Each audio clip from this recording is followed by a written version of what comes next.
Pie in the Sky Media. This series contains adult language and descriptions of graphic violence throughout. Listener discretion is advised. Please don't do that ever again. 3, 2, 1, we're live. Hello and welcome back, Criminal Mischief Nation, to another bonus episode of Criminal Mischief with Carolyn and Branden. I'm Branden. With me, as always, the great Carolyn Osorio. Carolyn, we don't deserve you, but here you are again. Happy holidays, Merry Christmas. How are you holding up? I'm doing great. I'm really I feel like I punched it into overdrive. I didn't have any presents, and then my husband and I just boom, tag teamed it. Mm, And so I'm feeling pretty good. How that's about great. you? Yeah, terrific. Terrific. Things are good. We're almost ready to unplug for a couple days, and to Yeah. just kind of not do anything, which will be fun, which will be a lot of fun. Our friends are having a big Christmas Eve party tomorrow. Other friends of ours had their Christmas party over the weekend, um, which was a lot of fun. My wife got drunk, and a bunch of Gen X moms on the dance floor dancing to Snoop Dogg. It was great. It was, it was a sight to see. I'll tell you what. Yeah. I So am living vicariously through her because I yeah. would have been just there, Oh yeah, all these baby. all these all these LA native girls, right? Dr. Dre and Cube and Snoop Dogg and just Mm, back, mhm. flashback, 30 years when they're in the clubs, and it was great. No one got hurt. Uh, no injuries were reported, which was Mm. fun, which was fun. So and it was a really good time. So it's been an enjoyable, if not busy holiday season that I'm ready, like I said, to unplug and just chill for the next couple days. So Well, yeah. good. Well, good. Yeah. So what I didn't know, as you guys know out there, Carolyn doesn't always tell us what's coming next, and so I didn't know that this was going to be uh, that this was the topic that she was covering, because I very distinctly remember this happening in real time. Um, my Hmm. dad was living in Virginia back then, and one of my friends from high school was in a band that was doing a Southern tour at the time. Okay. And we were following them around, and it brought us through the Carolinas right when all of this was going on. And it was so brutal. It was so brutal back then, to think that that it was true what she was saying. Okay, like Hmm. how horrifying that was. That's such a nightmare. Because remember, carjackings were huge for a while. Like everybody was carjacking everybody back then. And no, there were so many carjacks. That was like it was a new thing, right? Everyone's carjacked. And then man, it was what a worst case and a nightmare scenario. Right? Some maniac carjacks you with your kids strapped into the car seat. Right? Like that was the fear that this story tapped into.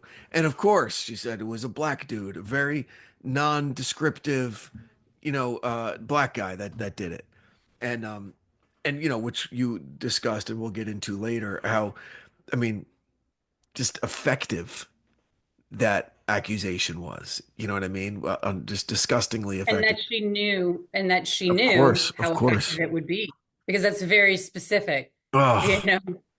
Um, oh, yeah, I mean, I remember this on the periphery, and just obviously it was before I had kids, before I even thought about having kids, back in that day. I mean, it's like I couldn't even imagine having kids, but now, same kind of thing with the Menendez, where it was like I wasn't even thinking about these guys. I kind of remembered it, but I wasn't really tracking it that much. Same thing with the feeling, even though I didn't have kids back then, nor was that even on my radar. I just remember feeling like, because right, like that would be at that age, I would be looking at it from the child's point of view as opposed to the mother's point of view. You know what I mean? Like, that's does that interesting make because sense? we would have been 20, right? Late teens, early I 20s. know, but I couldn't imagine being a mom back then. You know Right, what but I you mean? also Like, couldn't imagine being as helpless as a 3-year-old either, right?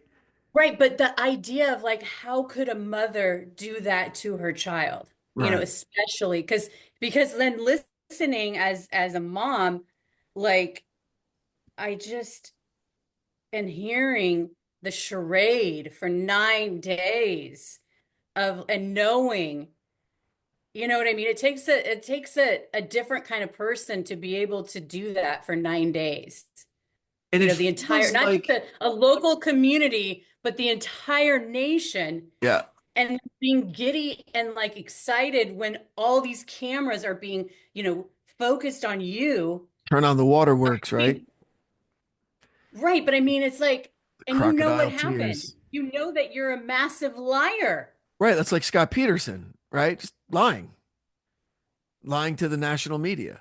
Like these lunatics can do it. Or like that other whack job guy in wherever he was in the Midwest that, killed his wife and his kids, and put him in like an oil drum or something. That guy, Oh right? my gosh. Who Yes. like just who didn't cop to Yes. it, said, I don't know what's wrong with him. So Yes. everybody, you got to help me. Like that. It's funny because I was thinking last night, I was like, I couldn't come up with like, it felt like this is something that women more do than with their kids than men do, because I couldn't come up with a guy, but you just brought up like two, Yeah. Yeah. and then I was Yeah. thinking, well, why is that? And I was like, well, I think usually if there's a divorce or separation, the women, get full custody, Right. and just don't do that to our children, you know? I mean, obviously some do, because we're talking about one of them who did, Susan Smith, but Hmm. it just goes against nature, you know? I have this like a scratch in my brain. Because the case was made that she did this to keep her rich boyfriend who didn't want to have kids. Okay. Yeah. That Yeah. if she didn't have kids, she'd get the guy back. Like that would make her suddenly more attractive. Um, and Mhm. good for the guy for being honest. This is what I want. This is what I don't want. I release you with love and see you later, right? But did you do another case where there was something similar? A woman was Yes. similarly motivated. Okay. Yes. It was the woman who was the mail carrier. And she was oh my gosh, I'm spacing on her name. What were Um the circumstances? the circumstances where she was just hot and heavy over a fellow mail carrier, and he didn't want kids. And she, you know, killed her kids, shot. Remember, she was driving the Nissan Pulsar and she was listening to Hungry Like the Wolf. That was like her favorite song, Duran Was Duran. she the one that Hungry did Like she the blame Wolf. the scary hairy drifter? Was it that guy? Yes. Yes. Okay. Wait a second. That's where the drifter, I think, came from. That's where you showed your true colors about your utter hatred for drifters. Okay. No, no, you know Now it what? all makes sense. Especially if can you imagine South Carolina if a drifter walked Oh, into town geez. who was African American? Oh Yeah. my gosh. Yeah, And yeah, at yeah. like day one or two or three, I Wow. mean, yeah. So that's a strange kind of, I mean, obviously a mental illness, right? That someone would want, that it would be worth it to keep someone as a romantic interest at the expense of killing your own children. Like that's a crazy, like it's hard to even contemplate that, or to accept it in the real world. That seems like something a bad fiction writer would come up with, but So it's you think that she's was mentally ill? 100%. I 100% think that because it goes against our species survival instinct, right? Like our offspring is what ensures survival beyond our own life, right? It's Mhm. like it's something that's basic to our nature, that we pass on our genetic code, right? It's Yeah. and it just seems, I don't know. It's hard to even, like, I'm not. It doesn't even emotionally affect me that much, other than the idea of these two little brothers like dying together. Like that breaks me when I think about it, right? But in terms of her criminality, yes, she should have gotten the death penalty, I think. But I really dig the jurors thinking, no, let's give her life because she has to live with it for a long time. That was, whoo, almost cruel and unusual punishment, So, right? so, so you say that I just want to make sure I'm tracking with you. Yeah. Like this doesn't affect you in the sense because it's so beyond the pale of what you could Comprehension. It's actually beyond comprehension comprehend. It's that, beyond comprehension. And it can't touch you because no, it can't touch you, me. I've never met a single person in my life that I would give up one of my pets for, right? Let alone, right? Let alone kill my kids, unless to make her love me. There isn't any like no. I wouldn't give Okay, up but like see, I'm not talking about you, Brandon. I'm talking about it. You're not letting it affect you, even though I'm not talking about you doing it yourself, just right. hearing about it and knowing what happened. Yeah. That just it's so upsetting. Yes. Like It's it so really upsetting, upsets. and I think it's so rare also that Yeah. I mean, because she was diagnosed with some kind of a mental disorder that I hadn't heard of before. You used a term that I hadn't heard of. It wasn't like paranoid schizophrenic, or it wasn't. It was some different derivation of some kind of psychotic Yeah, it was disorder like major depression and another thing that made her that I hadn't heard. Right, another like term that she was new to was me. I don't have it in front of me, but that she was had a fear of being alone. But see, she wasn't alone. She had her children and she had her family. It was very But she wasn't. It specific wasn't that to type of alone. Right. these men. Right. It was these men and the Right. attention and Exactly. attention that she wanted. See, that's Exactly. why I think that that was her thing is that she wanted to be the center of attention to these men, Right. you know? And Yes. I think Yes. that Sure. A lot of her self-worth was wrapped up in male kind of validation. yeah, exactly. Yeah. So I think that is that a mental illness? I mean, I think that that's just an If it extreme. gets right, no, no, no. What I'm saying is like when it's that extreme, I think it, okay, and according to the doctor, I think it crosses the line into some kind of mental defect. That desire is so pronounced that you're willing to sacrifice your own offspring to get it. Yeah, that's oof. And you know what else surprised me? What? How young she was when she did it. She was 23 years old. 23 years old. And she's only 53 now, and she's been in jail for 30 years. You know what? When I was watching her parole board, she really hadn't learned much in terms of how to effectively cry and Yeah. like sob and then not take responsibility for what she'd Right. done. You know what I mean? Well, and she's Like having she affairs shouldn't, with guards in the prison and stuff. I mean, I it's all mean, getting that male attention, you know? exactly. And that was Yeah. worth more to her than her own children. I mean, see, that's the thing. She could have had so many opportunities to not release the parking brake, Hmm. and her kids were probably crying, mommy, I want to, the 3-year-old, I don't, it's Maybe. like, See, but we don't how know do what you do happened that? at that boat launch. We know all we know is her story. She could have not struggled with it for a fucking second and just done it. I know that's what I'm Yeah. saying. Yeah. But she could have had so many opportunities to not do it. Yeah. I mean, that is so to release that brake, to watch that car go down that boat ramp, to watch it sink, knowing that your children are strapped in there. I She mean, didn't watch it. There's no way she watched. She didn't have the balls to watch it. She's a well, she said coward. she in her No confession way. letter, she did say that she started screaming and running up the hill, which just completely The is like opposite direction. right, the Yeah. opposite Yeah, direction. running away Yeah. from her dying children. Right. Of course. Of course. Um, and something about this, and I, I'm going to sound like an asshole here, but it's all right. But it's just, and I know it has to do with the accents, and I'm not prejudiced against Southern accents, but a lot of the people that you interviewed, okay, just sounded crazy. Okay. Including her when she was a 20-year-old. Like it sounded, and you know who sounded the most together, right? Hmm. Was the Southern black guy who was like, man, you know what? I can't go hunting. I can't go fishing, right? Like he was the only person of those interview clips that didn't sound like he didn't have his shit together. Like that guy had his shit together. The other people, especially her as a young woman, she just sounded like she sounded uneducated, right? She sounded uh completely disassociated from whatever was going on. She sounded phony. That's what I was looking for. She sounded phony. This Friday, Jamie Lee Curtis and Lindsay Lohan are back to switch things up in Disney's Freakier Friday. Totally. Yes. It's an absolute riot, and the only movie that can be described as So much weirder than the last time. What last time? it's the frequel You ready? we've been waiting for. That absolutely slays. What deeply out of touch old person came up with that? You did. Wow. Don't miss the comedy event of the summer for all ages. Disney's Freakier Friday in theaters this Friday. Get tickets now. Rated PG. Parental guidance suggested.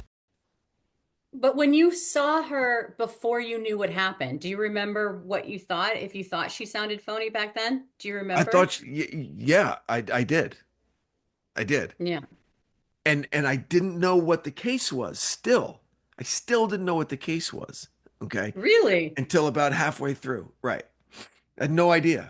I did not Okay. put any of it together. I did. Well, good. That's what I wanted. Right, I but wanted there to was have a some clean break to start afresh because right, it's but been there were so some long. breadcrumbs. There were some breadcrumbs Yeah. that something different was going on because you used a kind of different narrative structure for this one. Than you normally do. So I was like, I think she's gonna pull a fast one on me here, and I don't know what it is. And then I went, oh, it's this fucking lunatic who killed her kids. So it's just the whole thing. I don't know. I don't know. It's just too much to think that a member of my species, right, Hmm. could do something like that. So, which makes me think, and you know what? Maybe it's a salve for me, a salve that by saying she's crazy, because then that's a way to explain it away for me, right? Yeah, Then I because I don't don't have think to she's worry about crazy. I don't have to worry about my species if she just has a screw loose, you know? No, I don't think she's crazy at all. I You think that she don't. knew exactly what she was. Oh, I No, think she I knew what think she was doing. no. I don't think she was complete I like, I think don't that remember.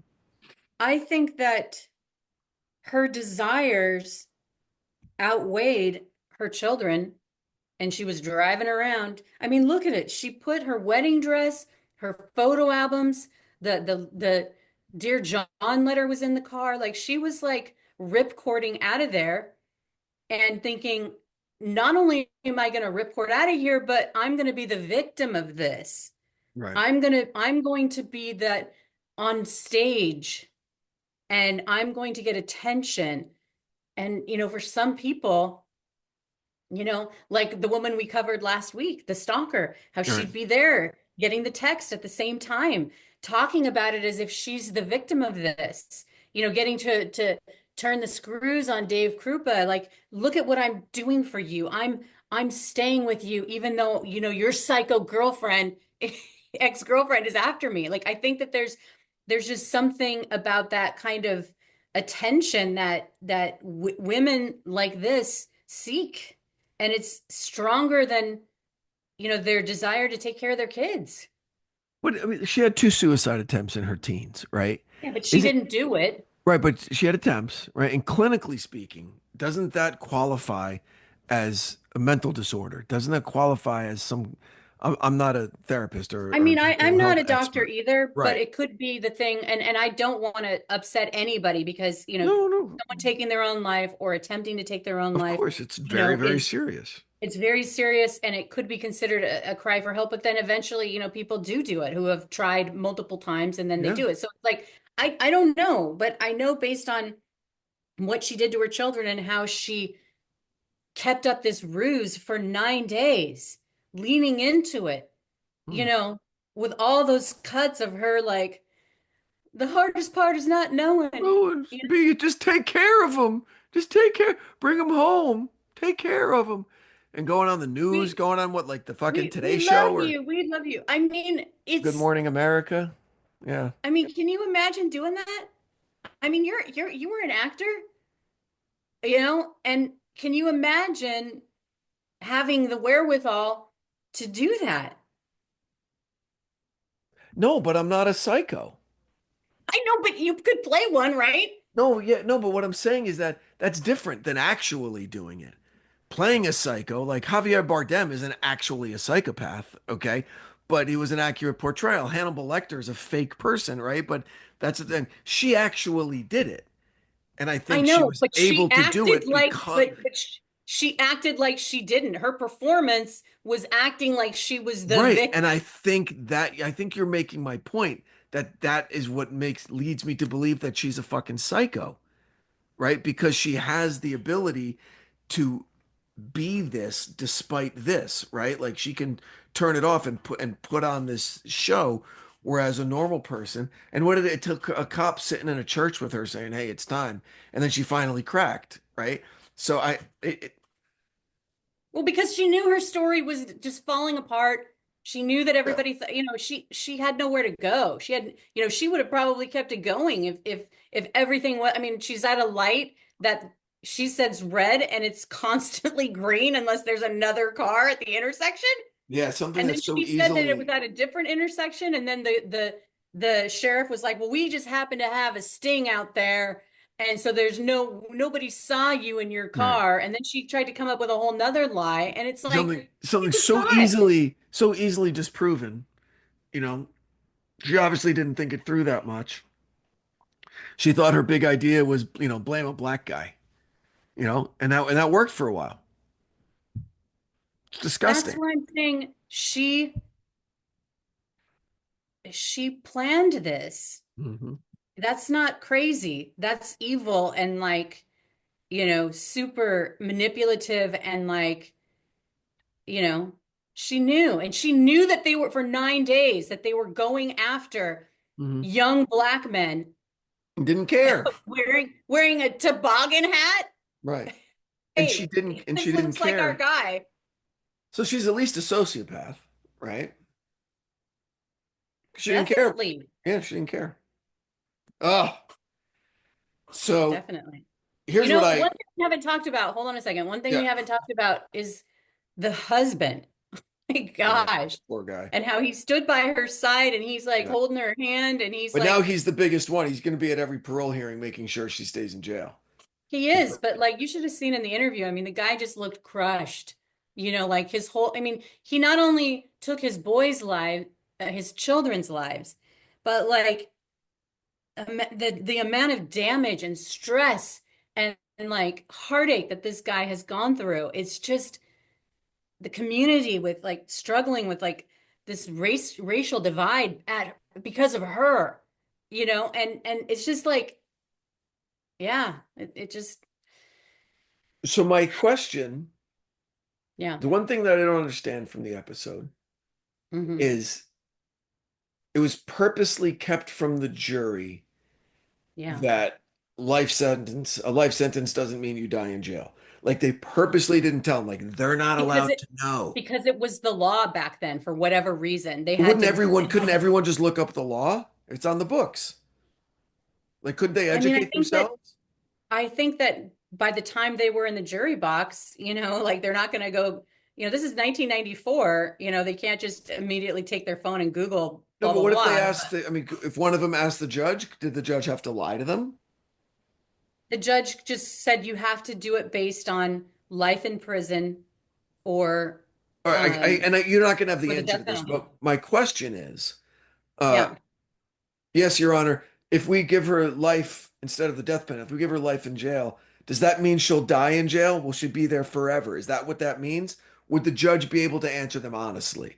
I don't know. I think that they basically had to say life in prison, Right. which they assumed meant Right. she was going to die in It there. just seems like a weird law that the jury's not allowed to know the real effect of their verdict. It seems like And I think that that's they're why it's not a lie anymore. right, because it's like You you're know? robbing them of all of the information. It just seems a Yeah, little fucked up. You know, definitely, because they thought that she was getting, I mean, they wanted her to suffer. They wanted her to have as much time as possible to live with what she'd done. and what is she doing? She's getting laid in jail, right? She's got cable TV. Maybe she God. works out. You know what I mean? So I mean, I hope she's suffering, but it sounds like she's kind of just doing shit in jail. You know what I mean? And her crocodile tears at her parole hearing. Yeah, go fuck yourself. I mean, it's just like it was the same thing. That's a really good point because remember with the woman who was the postal Yeah. delivery driver, she remember she escaped from prison and then went to one of her roommates, her prison roommates Oh home yeah. to Oh guide yeah. him. That's when you made fun of me because I was like, hey. And because she kept doing it. She kept going up to guys and just being like whatever she did, but it worked. Yeah. It worked. Totally And worth. this basically it sounds like it sounds like Susan Smith was able to do the same thing, going up to the guards and just, I mean, because these were Hey, like, how you doing? What's up? Uniform looks good on you. You single? Like what the fuck is going on with these guys? Like, what kind of a guy says I'm going to work at a woman's prison because it's a target-rich environment? I mean that I mean they know the office. You're not allowed to do that, obviously. Like that's got to be yeah, you're breaking the law. Those guys probably got prosecuted and fired and and all they that, right? did. Yeah. They Yeah. did. And one of the guys I listened to an interview of one of them and he had all these plans of what he was going to do and she was like, hey. Hey, how you doing? But she's like, I won't tell anyone. Oh, This is sure. just our secret. Because that's who you trust. You trust someone in jail, right? They got nothing to lose. Of course, you can totally trust them. Who's murdered her children, Yeah, of knowing full, course. and he knew full well what she'd done. Hybristophilia. And it wasn't just it was yes. Look at you Thank pulling you very that out. much. Whatever. I pay attention. No problem. Don't worry about it. That's right. Hybristophilia. Hybristophilia. Yeah. Oh, Yeah, it worked. It it worked. worked. Jeez. It worked. Well, what a great episode to really usher us into the holiday season. You know what? The only reason why I did it was because she was up for parole. Had Yeah, she I not been saw up it in the for news. parole, I saw it in the news. Yeah, I a couple wouldn't weeks I ago. wouldn't have done it because these types of cases are just Yeah. I just they're just so You're not doing any of the cases I send you, but whatever. I mean, it's okay. It doesn't hurt my feelings. I get it. You're a professional. It's fine. It's okay. It's okay. Are you done? This was fine Are you too. done now? This was Are you fine done too. now? Are you done? Yes, Are you done? I am. Hey, hey, So she's up every 2 years. She's up for parole every 2 years, right? she is. Yep. Wow. Remember Backdraft? Remember the movie Yes. Backdraft? With when the four guys plunged to their death. I was thinking more of the Donald Sutherland scene with Robert De Niro. Donald Sutherland's the firebug, who's half his face is burned and he's up for parole. And Robert De Mhm. Niro shows up every year Yeah. to get him because he could put on a good show. He goes, "Oh gosh, of course not. Oh, what I did was terrible. What I did was terrible." And then De Niro shows up with his half-burned doll. He goes, "Remember this, Ronald?" He goes, "Oh yeah." He goes, "Oh, what'd you do to the girl who owned this doll? What'd you do, Ronald?" He goes, "I burned her." And then he laughs, and it's so good. Donald Sutherland was so fucking good in that scene, I right? love Donald Sutherland. And Yeah. he says, "What do you want to do to old ladies?" He goes, "Burn them." And he goes, "And what do you want to do to the whole world, Ronald?" And then he just turns, and this monster goes, "Burn it all." And he goes, I "See you think next that's year. like See you next year, Ronald." Oh I my think that's gosh. Susan Smith Yeah, I think it is too. for sure. I think it is too. Ah, For sure. all right. Well, anyway, little trip down memory lane from when my time spent in the Carolinas when there was a massive statewide manhunt for an evil black man who didn't fucking exist, right? Because this lunatic of a woman killed her kid. So what a dark, dark time. But I'm glad that they got her, and I'm glad that she's been in jail this whole time when we've just been living amazing lives and she's just getting, correctional officers fired for illicit sex. So, hey, cool. She's the gift that keeps on giving. She is. Yes. Well, if you enjoyed this episode, Nation, please consider sharing it with someone who you think might enjoy it. Maybe go over to Apple Podcast and rate and review the show and consider supporting the great companies that support us because without them, we couldn't do it. Wish you a very Merry Christmas and Happy Hanukkah coming up, with a Happy New Year after that. But we're not going anywhere. We'll be back next week. So we hope you drop in with us then as well. Anything you'd like to add, Carolyn? Just cheers to everyone. Happy holidays. Yes. And we'll see you next week. Enjoy time with your family, everybody. Until then, stay safe out there. Thank you. Bye. From Cloud 10, Criminal Mischief is a pie-in-the-sky production, recorded in the beautiful Pacific Northwest. We're produced by Brandon Morgan and myself. Music by Soundstripe. I'm Carolyn Osorio, your writer and host.